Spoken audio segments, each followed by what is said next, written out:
Hello, everyone. I'm Eric D'Souza, and joining me today is Jo Treggiari. How are you today, Jo? I'm great. How are you? I'm good too. Good. Jo is joining us from the East Coast in Nova Scotia, and she is one of the nominees for Best Juvenile or YA Crime Book, sponsored by Shaftesbury. Um, it looks like it's going to be actually a hard, contentious category this year, and YA seems to encompass so much. Um, Actually, before I ask you about that, let me read your bio a little bit so everybody knows, and then I'll circle back to that question. So Jo was born in London, England, and raised in Canada. She spent many years in Oakland, California, and New York, where she trained as a boxer, wrote for a punk magazine, owned a gangster rap indie rock record label, and is now the current owner of Block Shop Books in Lunenburg for the last 8 years. That is a rather unique bio, especially for when talking to authors. So she is also an multi-award winning nominated best-selling author of 6 books for young adults. Her 2019 novel, The Gray Sisters, was a finalist for the Governor General's Literary Award, a finalist for Crime Writers of Canada Award, and a finalist for the Anne Connor Brimer Children's Literature Award. Her most recent book, Heartbreak Homes, on top of being nominated by Crime Writers Canada, is also a finalist for the 2023 Dartmouth Books Awards and the 2023 Anne Connor Brimer Children's Literature Award for a second time too. So let's go back to that question. YA is such a broad category, Jo. From children's books to adult subject matter. Is it just a marketing thing, or does it help parents out a little bit? But what do you think of the category in general? That's an interesting question. I'm not sure if it helps parents out that much because most teenagers want to buy their own books. But I guess it was a category suggested by publishers, sort of following on the heels of the success of books like when the later Harry Potter books are much darker, and the Hunger Games. Those were books that were so successful that teenagers start to spend their money, and I think publishing realized, wow, this is like a really lucrative market. That teens have money to spend, especially teen girls, I have to say, and let's go after that and give them a category, all for themselves. So that's how it started, I think. I'm not sure. I don't exactly know what it means now. I mean, at its most basic, a book is YA if the main character is a teenager, basically up to 18. Even though I would say that young adult, when I think young adult, I think more like 20, 22, 23, sort of your early 20s. So it's a little bit of a vague category, I'd say. Well, you own the bookstore. Do you get a lot of teenagers coming in on their own, picking up books for themselves, or does it typically come with their parents? No, they come on their own for sure, and they don't only shop in the YA shelves. They shop in the adult shelves as well. I mean, there are no restrictions. Some of them, I mean, teens vary so much. Some of them still want to read middle grade, which is the younger age category. Those books tend to be just a little simpler in terms of I wouldn't even say simpler, they're just less dark, I would say. That's the main difference. YA can include some sexual situations as well, so that also usually makes it for a slightly older audience, but all kids are different. Some lots of kids don't want to grow up, right? So they just read about dragons and magic things for as long as they possibly can. All of a sudden I'm thinking about all the adults who read Tolkien. It's like, Yeah, come on. exactly. I mean, the books that I love the most, which includes the Hunger Games, but also includes like The Golden Compass by Philip Pullman. I feel like those books are that anyone can read them, that you can read them at different ages and different stages of your life, and you'll get something different out of it each time. Like The Hobbit. I still love The Hobbit. It was, I remember when I first read it and what it meant to me, and I can read it now and it still means that to me. And those are the books that last as well. There's so much that there's so much that sort of, is on trend and then disappears.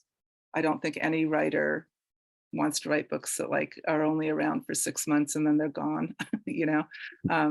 So I Yeah. think that when I'm writing YA, that I'm trying to write a book that can appeal to a bunch of different ages, because I'm writing about humanity and I'm trying to write as honestly and truthfully as I can. What's interesting, I think, too, is because you're writing mysteries, it obviously has dark content. I was on your website and it mentions I can't remember what you call it, but it's essentially trigger warnings of like warnings of what's in the book. Warning. Yeah, Content warnings. Yeah. So Heartbreak Homes has murder, violence, harm against youth, predatory behavior, rape, sexual abuse, date rape, drug usage, bullying, and pet animal harm. I mean, most of my adult books I read that don't have that much. I know it doesn't sound like a lot of fun, does it? Yeah, it's well, I do that for young people. I don't have to do that, but I choose to do that because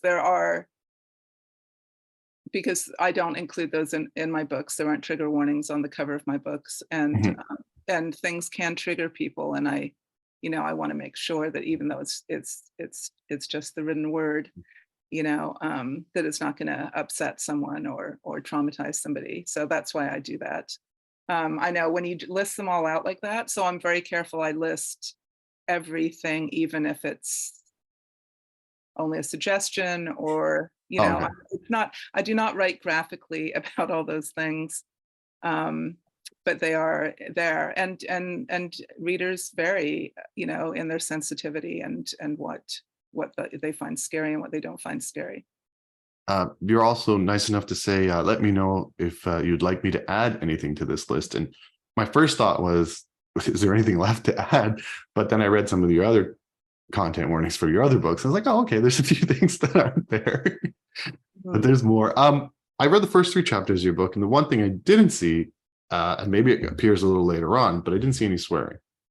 There's a little bit, but not much. Yeah, I use it, for impact, but I don't use it as much as, I don't write teen dialogue the way that teens talk. Yes, because I've overheard my teenage sons talk. Every second word is almost vulgar now. Yeah, I don't use them as adjectives. But yeah, I mean, sometimes, you need a curse word. It's the only word that will do in a situation, but I don't use them that much. This is your 6th YA book. It's my 6th book for kids. It's my 5th YA. My first the one's a little younger, right? First one? Yeah. But you obviously enjoy it. What about writing to kids appeals to you so much?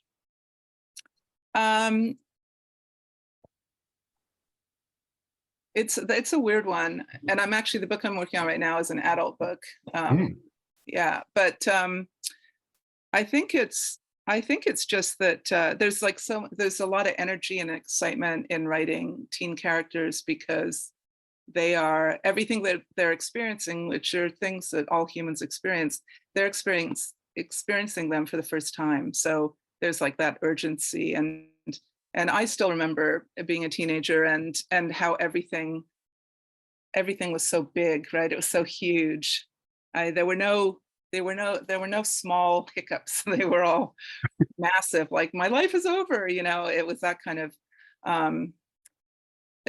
thing. And their kids are under a lot of pressure. I mean, I have two, a 20-year-old and a 16-year-old, and I just see, their concerns about the world and the rest of it. So as a writer, I'm going to take my motherly part out of this. As a writer, you have to have stressors on your characters. Mm-hmm. You have to sort of forge them in fire to like bring out their hidden strengths or their weaknesses, or those are the characters that are really interesting to write. They're 3-dimensional. They're complex and conflicted and all that, and you can do that with teenagers because because they're experiencing everything from the first time. They haven't sort of settled into a routine or a rut or whatever you want to call it. They still don't know exactly where their life is going. So you take all those things, all those worries and all those relationships, and then you add something horrible just to amp it all up.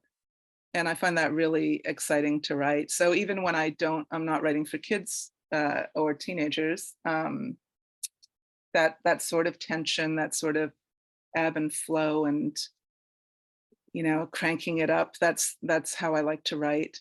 And thrillers are written like that, and I kind of see them as like a vehicle to talk about different things that affect teenagers and people, and all people. Yeah, as I think I said, I read the first 3 chapters, and you chose to write from multiple point of view, which I don't think is done too much in kids' books, at least the books I've read with my kids.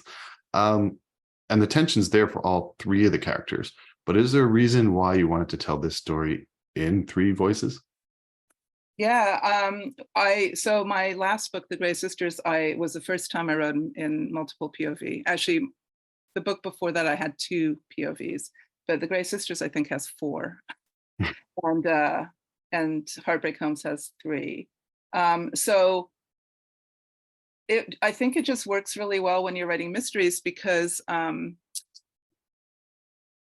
it allows you to have characters that know some things and don't know other things, and other characters to know different things, but the reader's seeing it all, because you want the reader to sort of be trying to solve it at the same time as all your characters, and to be like a step ahead even. So it was hard. It was really hard to write a mystery. I've never written a mystery before, and that was and this is a classic mystery. They're complicated enough on their own, but to add like 3 POVs and to keep it straight, like which character was maybe stumbling across which clue, how information was shared, all the other things that they were going through at the same time. Yeah, it was a lot of balls to keep in the air, but it was so exciting to write it, because it's this really complex puzzle, and then to finally get it after many revisions and a lot of help from my editor, to get it to work, was a great accomplishment and a lot of fun. And Yeah. I just love writing POV. It just comes naturally to me. When you say it's a natural mystery, it's a closed, what's it called? Closed room mystery, right? Yeah, Like the people there, one of them's guilty. Yeah, well, what I did was I threw like a huge party, so then you get like tons of suspects, which is great, and lots of red herrings and lots of clues sprinkled throughout the first 50 pages, I think, before the murder happens. Yeah, it was I wanted to have the sort of the hunt and the slow reveal and the confrontation and the explanation, and the way that Agatha Christie used to do it, and just try and do that, and also talk about other things like. Yeah, I always try to read the beginning of everyone's books, and in my head I went in sort of thinking YA. I wonder if my son will like this. And by chapter 3, I was like, I like this. Like, I think it's more of a question of, will he like it too? And yeah, probably. So sort of circling back to the beginning, even though you're in the YA category, I think many adults, especially many people who enjoy mysteries, are going to enjoy it regardless of the age of the protagonist. They might even enjoy it more because of the age of the protagonist. Yeah, I think so. I mean, I have a lot of readers who are definitely, not young adults. And I have a lot of teen readers as well, and it's great. I mean, I totally respect teenagers and young adults, and I do not talk down to them or write down to them or patronize them. I'm trying to be as real as I possibly can, and as have my characters act in way, like set them up, so that their motivations are clear. Like I'm not trying to cheat the reader in any kind of way. So yeah, so it's great having such a wide readership, because that means you keep them after after they're no longer 18, hopefully. Um, I mentioned from the beginning, we're not the only award. We'll be doing our award ceremony virtually. It allows us to encompass all the country. But do you have any local events, Nova Scotia events that you'll be attending in person soon? And hopefully your name will be called. Yeah. I am doing, actually, for the crime writers, I'm appearing on a panel in Lunenburg at the School of the Arts at the beginning of June with Vicki Grant and Nicola Davidson, who are the other two nominees. They're also good friends, so hopefully we'll all be civil. Yeah, so we're doing the panel, and then for the Dartmouth Book Awards, it's live, so I'm going to the gala event for that. This is all happening in 4 days, by the way. It's like consecutive days. So the panel, the Dartmouth Book Awards gala, then the next day I'm going to do an event in the afternoon for the Dartmouth Book Awards, although the winner will have been announced, so that's kind of interesting. And then the following day is the Atlantic Book Awards, their gala. So I'm doing that. Wow. Yeah, it's all packed into 4 days at the beginning of June. That's going to be an emotional roller coaster ride. Yeah, it'll be so fun though, because really with my last book, I didn't get to do any live events at all, really, because of COVID. And I've had a couple of launches for Heartbreak, and it's just so great to meet, to be around other writers, and the community, and to meet readers, hopefully. Not hopefully, definitely. Yeah, hopefully, yeah. Okay. Well, yes. Even though we're meeting virtually for the first time, it was a pleasure talking to you, Jo. It was great talking to you too, Eric. And best of luck for not only our award, but for all of them. Great. Thank you. Thank you so much.